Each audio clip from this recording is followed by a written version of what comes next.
Olá, seja muito bem-vindo e muito bem-vinda ao episódio 223 do RH para Você Cast, o podcast que conecta você às ideias, às pessoas e às transformações que estão, na verdade, moldando o futuro da gestão de pessoas. Aqui, como você sabe, cada episódio é um convite para a gente pensar mais a fundo e de forma diferente sobre os desafios e oportunidades que cruzam o caminho de quem trabalha com RH. Então não esquece, siga a gente nas redes sociais, a gente está em todas elas, Facebook, Instagram. No LinkedIn, a gente já está somando Company Page, grupo de discussão lá do RH para você. A gente já está com mais de 300 mil profissionais de recursos humanos trocando ideias e conteúdos, insights todos os dias por lá. Fica o convite para você fazer parte dessa verdadeira comunidade, crescente comunidade do RH para você no LinkedIn e em todas as outras redes sociais. Também deixo aqui o recado, claro, para você assinar o feed do nosso podcast no Spotify ou no aplicativo de podcast em que você estiver ouvindo a gente. Assim, sempre você vai estar por dentro das novidades, dos episódios novos publicados e sempre por dentro das conversas que podem, de fato, transformar a sua visão sobre o mundo do trabalho, o mundo de recursos humanos. Então, vem com a gente, porque eu tenho certeza que esse episódio vai ser inesquecível, vai ser muito legal. A gente está trazendo uma convidada super especial e o tema, como você já viu aí no seu aplicativo, o tema é também de grande fôlego, de grande profundidade. No episódio de hoje, a gente vai mergulhar, não é só um tema urgente ou decisivo, é um tema que desafia a forma como a gente se relaciona com o trabalho, por assim dizer. Como desaprender o que te trouxe até aqui, o desafio de abandonar crenças antigas para evoluir na carreira e para promover mudanças significativas no negócio. Então, prepare-se para insights que podem mudar a forma de fato como você enxerga o hoje e o amanhã. Quem vai guiar a gente por essa jornada é, como eu falei, uma convidada super especial. Estou falando da Denise Milan, mentora de líderes e mentoras e mentores com mais de 30 anos de experiência em comunicação e agências de propaganda e publicidade. Ela, inclusive, em 2017, já ganhou o prêmio Caboré, que é simplesmente o maior reconhecimento na área de publicidade no Brasil. E eu agradeço imensamente pela sua participação, Denise. Eu que agradeço, Daniel. Um prazer estar aqui com vocês. Vai ser uma conversa desafiadora, como o tema promete. Com certeza. Obrigado mesmo por ter aceitado o convite. E está aqui com a gente o Bruno Piai, editor do RH para você, para participar dessa conversa também. Tudo bem, Bruninho? Oi, gente, tudo bem? Esse tema, ele me levou direto ao nosso túnel do tempo interno. Eu fui me recordar quando a gente fez o primeiro episódio aqui do podcast, foi em 2020. Olha como o tempo passa. Os 2 primeiros episódios falando sobre a chegada ainda da Covid, como as empresas poderiam lidar com ela, e quanta coisa que a gente aprendeu e desaprendeu ao longo desse tempo, né? Então, muito legal ter a Denise aqui para nos guiar, como você falou, nesse caminho, nesse tópico. Com certeza vai ser um episódio muito bacana.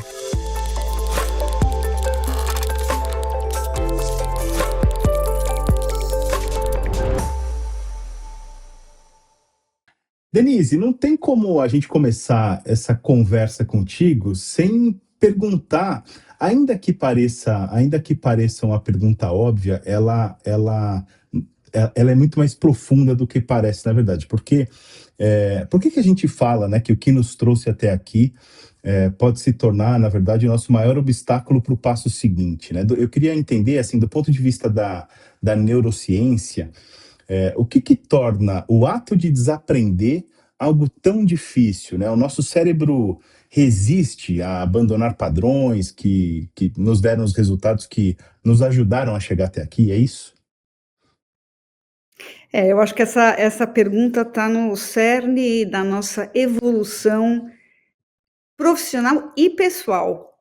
Eu acho dos 2, né. Tudo aquilo que nos trouxe até aqui, nossas crenças, as estratégias, as formas de pensar, foram essencial em algum momento. Mas a solução, lá atrás, a solução que nós demos a determinados problemas pode não ser tão relevante no agora. A doutora Carol Dweck, que é autora do livro Mindset, ela fala isso quando ela explica o mindset fixo. Ela diz, a gente acredita que a forma que a gente opera, ela é imutável. A gente começa a proteger a nossa identidade construída, ao invés de expandi-la. Então, você já deve ter tido conversa com alguém e você pergunta, tá tudo bem? E a pessoa fala, não, as coisas não estão bem, as coisas estão cada vez mais confusas, eu acho que não vai melhorar e acho que, inclusive, deve piorar. Então, eu acho que todo mundo conhece alguém que tem esse mindset fixo. E o cérebro, ele na verdade, ele cria trilhas neurais, né, a partir da repetição. Então, você imagina, quanto mais você repete isso para você, mais a sua crença em relação ao imutável, ela se concretiza. Então, o que a gente precisa fazer? Desaprender significa, na verdade, enfraquecer essas trilhas e criar novas. Por isso que é tão difícil para nós mudar um hábito. Leva tempo para a gente poder mudar esse hábito e incorporá-lo na nossa rotina. Porque o cérebro, ele vive à base de economizar energia. Ele sempre vai fazer o possível para economizar energia. Então, a repetição é uma coisa que tem que ficar no nosso mindset. Ela realmente é uma das coisas que faz você ficar nesse mindset físico fixo e impede, às vezes, você enxergar algo maior. Por isso que desaprender é mais difícil do que aprender. Porque quando você aprende, você adiciona alguma coisa. E quando você desaprende, você abre mão de algumas certezas e mexe na sua identidade.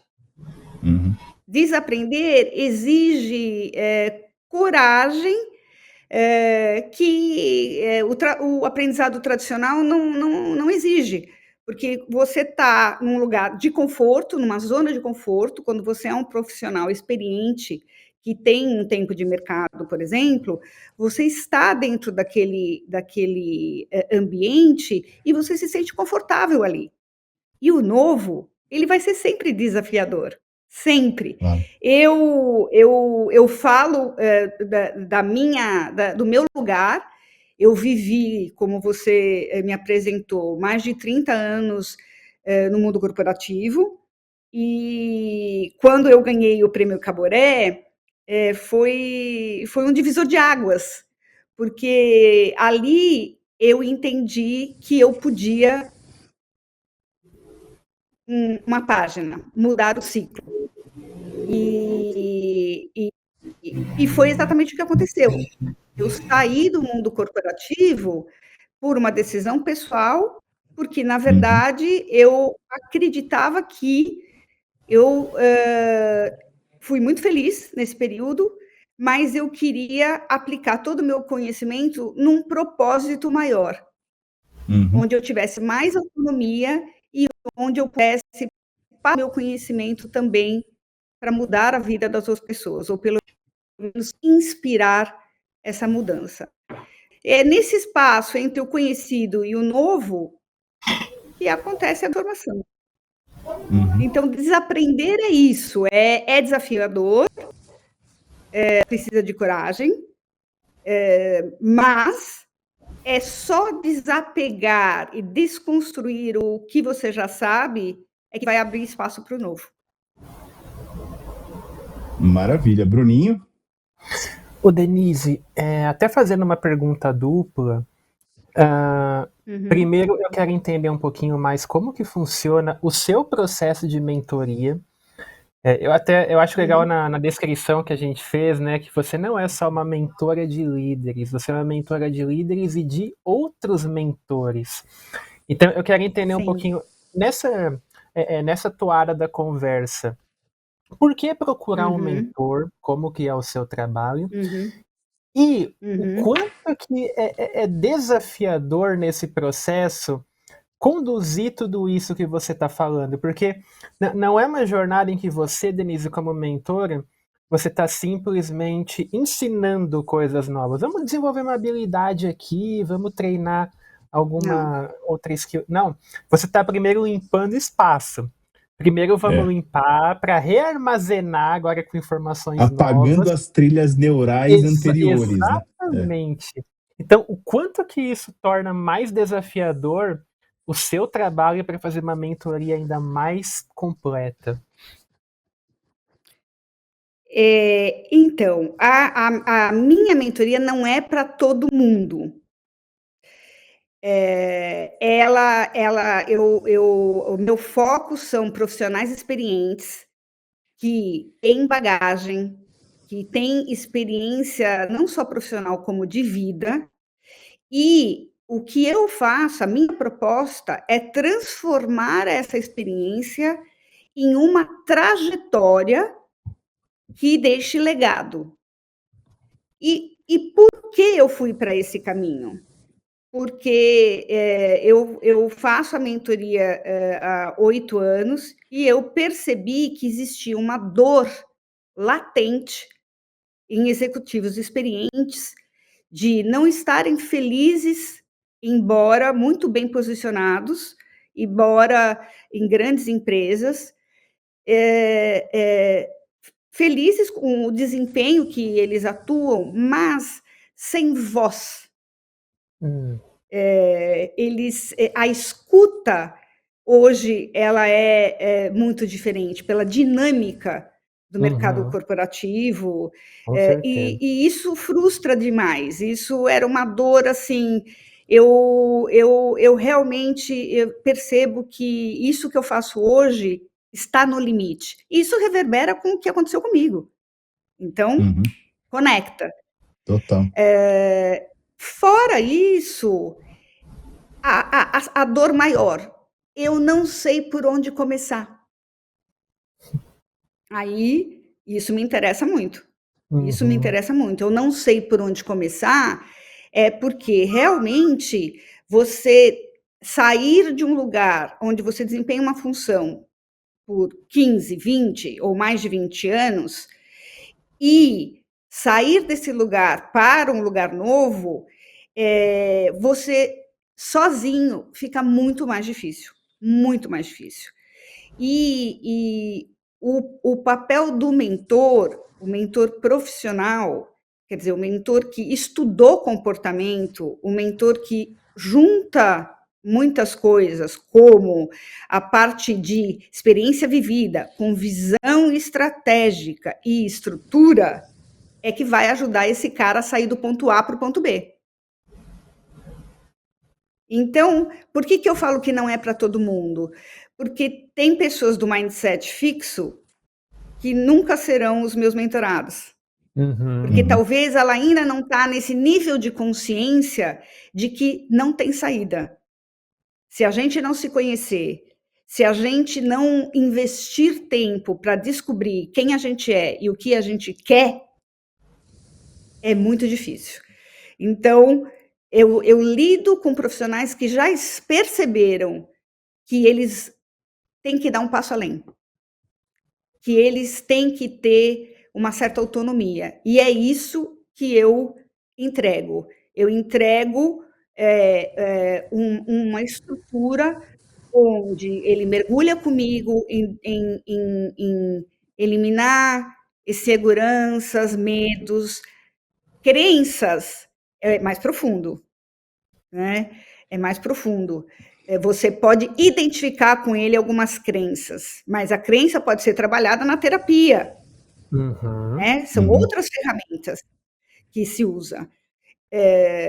Mas ele já está num nível que ele fala: eu preciso de alguém para me ajudar a enxergar o meu futuro, porque eu estou vendo que eu não consigo mais e não quero mais fazer o que eu faço.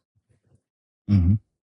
E aí é que entra a Denise, com prazer, para ajudar esse profissional que pode ainda estar no mundo corporativo, sim, que é até melhor, e está fazendo essa mentoria para trilhar esse caminho e dar os primeiros passos.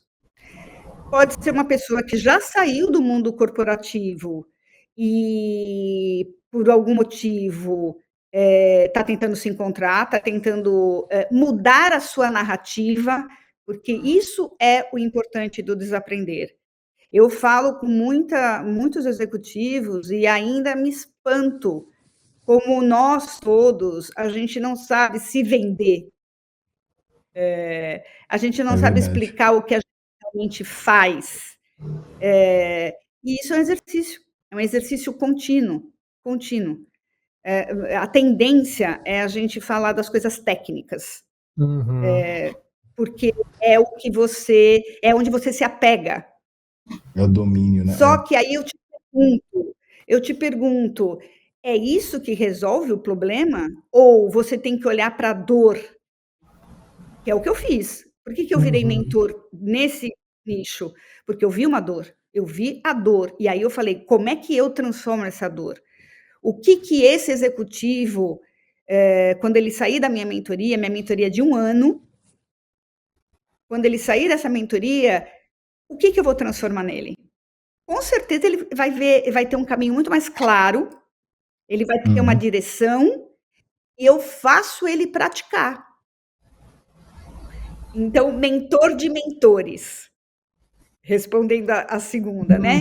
Mentor de líderes, que são os executivos com bagagem, com experiência. Mentor de mentores tem 2 coisas. Eu dou aula na universidade, na ESPM, num projeto fantástico, que é formar mentores dentro da academia Alumni. E a Academia Alumni, ela forma mentores que vão mentorar as pessoas que estão saindo da universidade e entrando no mercado de trabalho. Então, você tem alumnis, quer dizer, são ex-alunos que têm, no mínimo, 15 anos de carreira, 15 a 20 anos de carreira, fazem a inscrição, o projeto tem períodos para acontecer, fazem as inscrições, e é incrível como muita gente entrou no projeto. A primeira turma teve, sei lá, 45 pessoas, a segunda já tinha 200 pessoas. E não sou eu sozinha, nós somos em 5 mentores profissionais que estão ali, cada um no seu capability, fazendo a formação de mentores. E na minha mentoria, o meu exercício prático é que você mentore sim pessoas. Porque nós vamos descobrir o que você faz de melhor. Não o técnico que você fez a vida inteira, mas o que junta a sua paixão com o que você faz de melhor, com a sua personalidade. É uma descoberta. E aí você precisa pôr em prática. Como é que você sabe se você... Porque a gente não faz as coisas para nós fazemos para o outro. A gente tem que entender se o que o outro quer é o que a gente está oferecendo. O papel do mentor, ele é importantíssimo. O mentor, ele existe desde eras antigas, quando ele era o conselheiro do rei.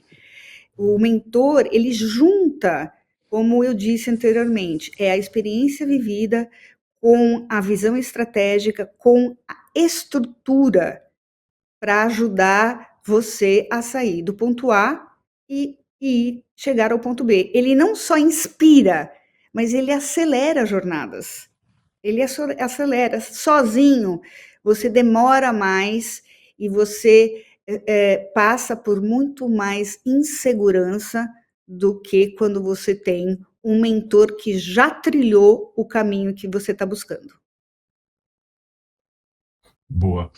Denise, muito do que você está trazendo me parece que traz assim chaves super importantes para líderes, mas agora eu vou trazer um pouquinho a sardinha para a brasa do RH, para a gente ter uma audiência grande, evidentemente formada em sua maioria por profissionais de recursos humanos, e eu queria falar contigo um pouquinho sobre o desaprender, o ato de desaprender no contexto organizacional, digamos assim, e aí eu ia falar, né, muito da sua fala traz algumas chaves para a gente, que partem de uma tomada de consciência, né? Quer dizer, quando você diz não é para todo mundo, é porque de fato não é todo mundo que vai tomar essa consciência, não é todo mundo que vai ter o capability, digamos assim, de gerar essa mudança necessária, a tomada de consciência e a gerada de mudança necessária para apagar, digamos assim, as trilhas neurais e mudar e promover a mudança que é necessária de fato para esse novo mundo. Mas quando a gente fala de desaprender no contexto organizacional, e aí eu lembro até de uma pesquisa da McKinsey que está estimando que 40% das competências atuais exigidas pelas empresas não vão ser relevantes até 2030, eu fico pensando assim, caramba, então desaprender passa a ser uma questão de sobrevivência organizacional, né? Se você não desaprender, você simplesmente não vai conseguir se manter relevante no mercado de trabalho. Não é nem do futuro, é agora, né? Porque 2030 está aí também.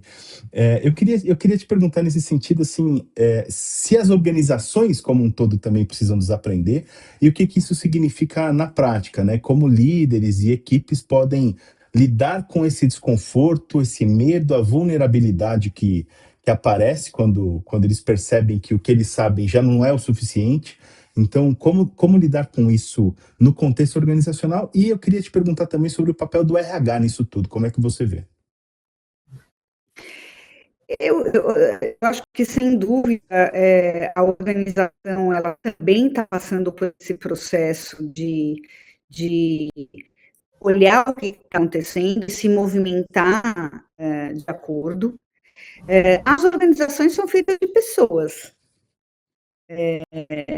E aí, desaprender nesse contexto da organização é se perguntar se isso, se eu estou trilhando o melhor para o momento atual. Na prática, vai ser revisar processos, métricas, linguagens, estruturas, eficiência, tudo relacionado ao que envolve uma organização. Só que a organização, ela, principalmente as grandes organizações, elas têm que apresentar resultado. Eu digo resultado financeiro. Então, ela tem que entregar as margens, existem os acionistas, e eu acho que o cuidado que se deve ter é não fazer de trás para frente. Eu preciso entregar tanto, e isso é fixo, e aí todo o resto vira uma coisa completamente monstro, né? É um monstro construído para chegar naquele número. Então, não é o contrário. Eu tenho uma realidade de mercado, eu tenho uma realidade política, eu tenho uma realidade econômica e eu estou fazendo tudo se movimentar de acordo para chegar no resultado. Mas talvez o resultado não seja do mesmo tamanho. É um desafio maior para as grandes organizações, porque há 50 anos no mercado, 80 anos no mercado, né? Grandes marcas, grandes empresas estão se movimentando, é obrigatório, não tem como não se movimentar, mas é mais lento, mas está acontecendo. Numa empresa nova, numa organização mais nova, ela já se organizou olhando o hoje.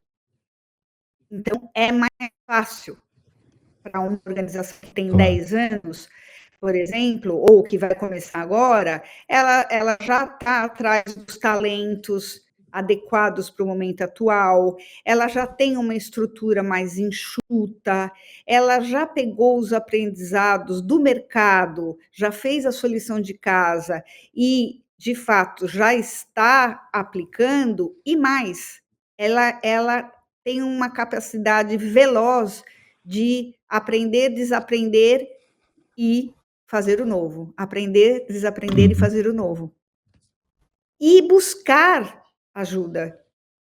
E buscar a ajuda certa. Então, as empresas novas, elas são muito conectadas com novas tribos, com novas pessoas que estão fazendo bem, que estão fazendo melhor e que são muito mais colaborativas.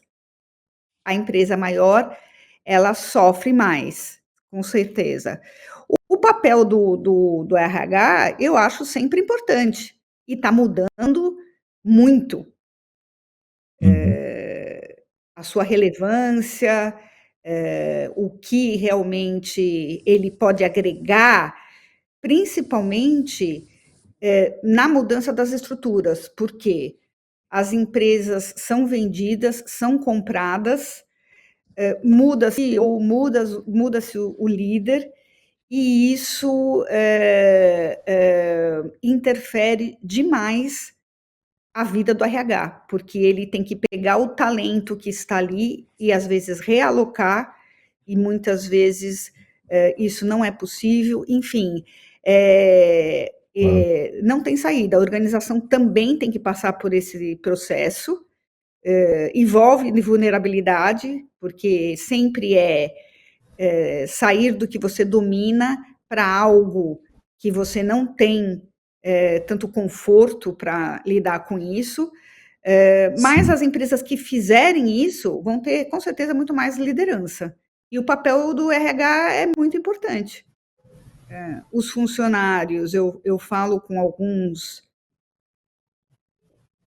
que, na verdade, têm muita experiência, estão na empresa há muito tempo, e eles, na verdade, frustrados com como a empresa está lidando com o seu próprio, a sua própria carreira.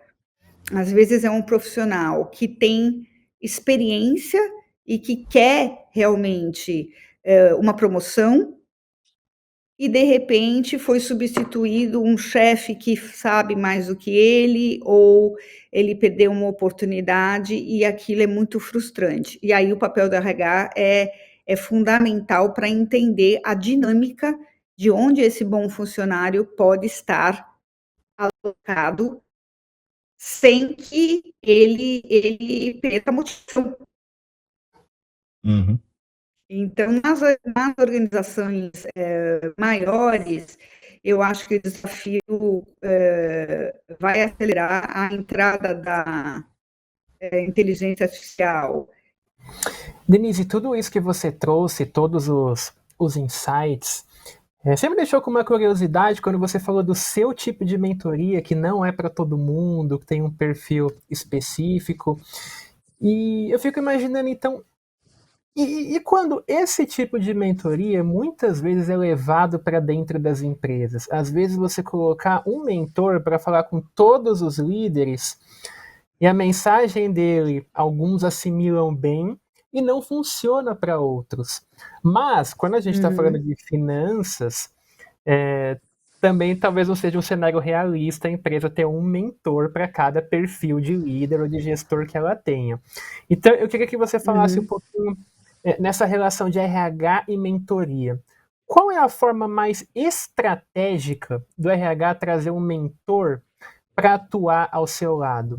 É um trabalho coletivo de fato tentar falar com todos os líderes ou com todos os gestores?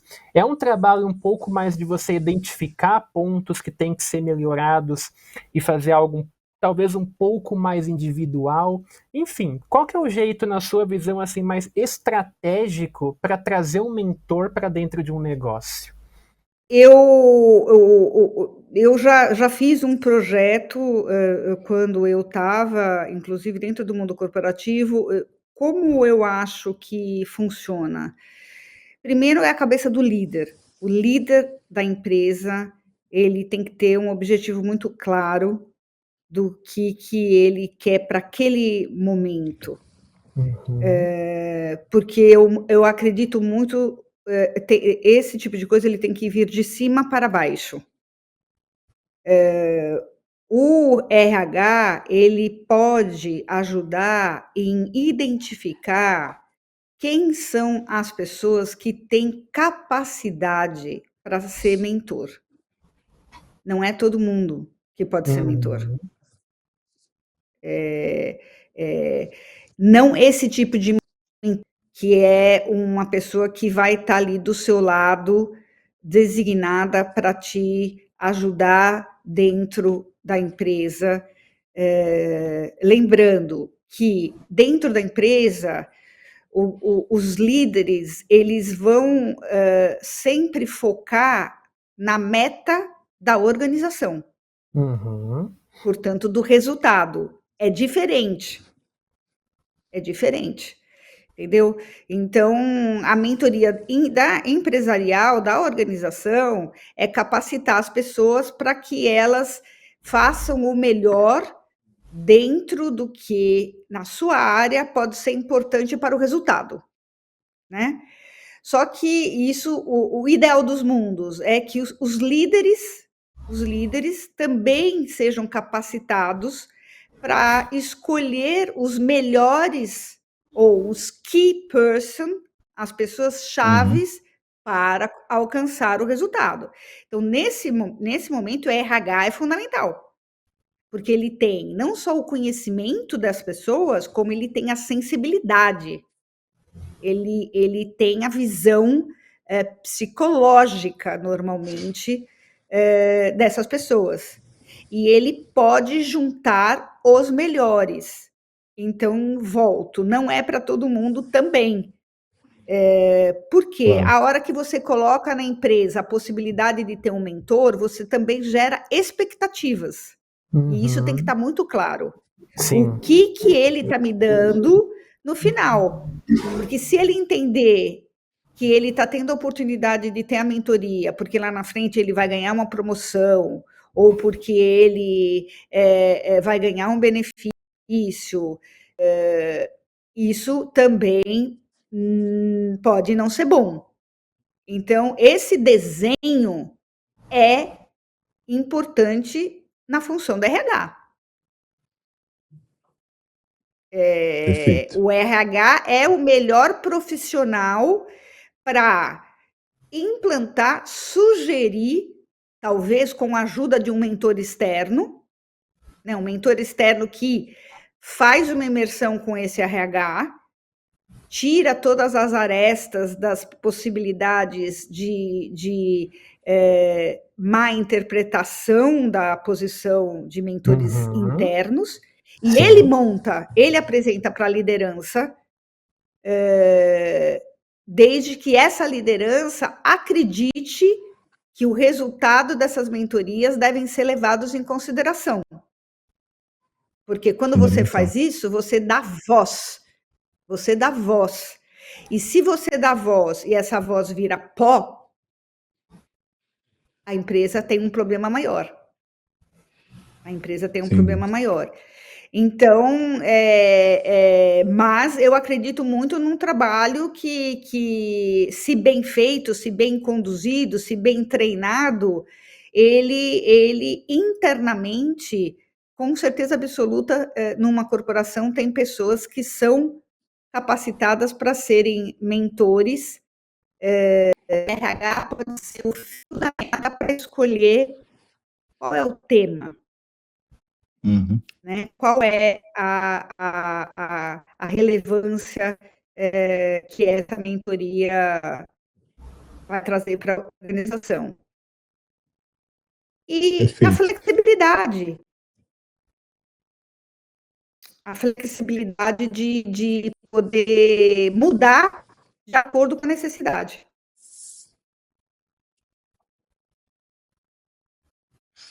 Denise, quero agradecer imensamente pela sua participação, por ter compartilhado com a gente um pouco do seu conhecimento, da sua experiência, da sua trajetória com a gente, com a nossa audiência.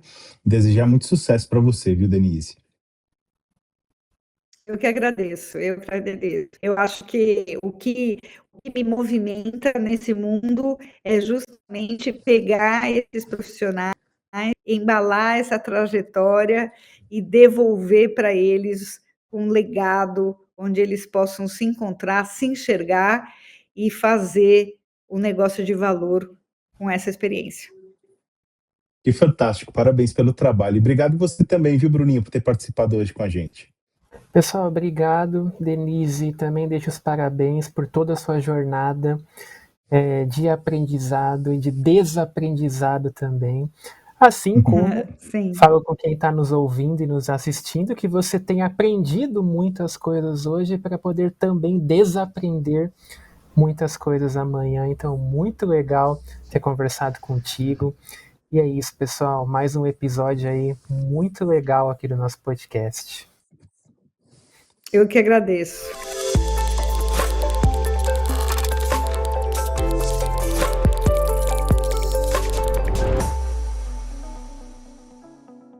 É isso aí, esse foi mais um RH para você Cast, o espaço onde as grandes ideias encontram as grandes conversas sobre o futuro do trabalho e a gestão de pessoas. Hoje, Bruno Piai, editor do RH para você, e eu conversamos com a Denise Milan, mentora de líderes e mentores com mais de 30 anos de experiência em comunicação e agências de propaganda, vencedora do prêmio Caboré, que como eu falei, né, o prêmio de maior reconhecimento na área de propaganda, publicidade no Brasil. E para finalizar, quero só reforçar aqui o convite para você acessar o rhpravocê.com.br, o nosso site, para seguir o RH para você nas redes sociais e, claro, assinar o podcast, né? Assinar o feed do nosso podcast no Spotify ou no aplicativo de podcast de sua preferência, assim você nunca perde nenhum episódio. A gente se vê em breve com mais um conteúdo para inspirar, questionar e abrir caminhos para um RH cada vez mais estratégico, cada vez mais protagonista. Até lá e siga conectado com a gente. Um grande abraço.